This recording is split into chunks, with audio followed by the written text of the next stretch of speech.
काहे के लिए इतना परेशान हो रहे हैं? मैं एनडीए के साथ मजबूती से हूँ। हमारे प्रधानमंत्री जी ने इस समाज के हितों और अधिकारों को संरक्षित करने के लिए उठाने का काम किया। SC ST एट्रोसिटी एक्ट का मामला था, तब भी प्रधानमंत्री जी ने उस समाज को सम्मान देने का काम किया। मैंने कहा कि मुझे खुशी है इस बात की कि हमारे प्रधानमंत्री आदरणीय नरेंद्र मोदी जी ने हमेशा अनुसूचित जाति जनजाति से आने वाले लोगों के संघर्षों को, उनकी चिंताओं को सम्मान देने का काम किया। जो लोग ये भ्रम फैलाते हैं कि प्रधानमंत्री आएंगे तो तीसरी बार आएंगे तो संविधान खत्म कर दिया जाएगा, आरक्षण खत्म कर दिया जाएगा। 2000 उनके दूसरे कार्यकाल में भी जब SC ST एट्रोसिटी एक्ट का मामला था, तब भी प्रधानमंत्री जी ने उस समाज को सम्मान देने का काम किया।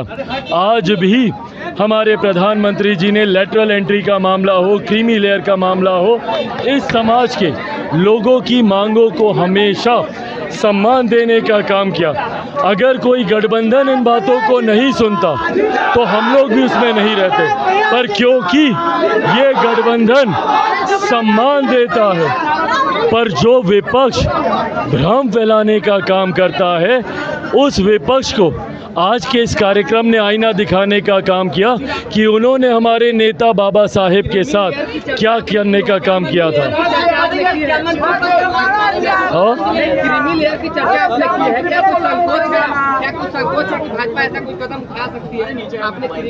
भाई, मैंने सिर्फ वो उदाहरण दिए जो कि केंद्र सरकार ने, हमारे प्रधानमंत्री जी ने इस समाज के हितों और अधिकारों को संरक्षित करने के लिए उठाने का काम किया।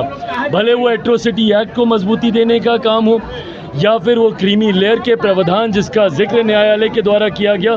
कैबिनेट की बैठक में मैं खुद मौजूद था जब प्रधानमंत्री जी ने उसका जिक्र किया, और या फिर लेटरल एंट्री को वापस लेने की बात हो। ये तमाम वो कदम हैं जो मजबूती से अनुसूचित जाति जनजाति के हितों के संरक्षण के लिए मेरी सरकार ने उठाने का काम किया, जिसके लिए हम लोग प्रधानमंत्री जी का धन्यवाद करते हैं।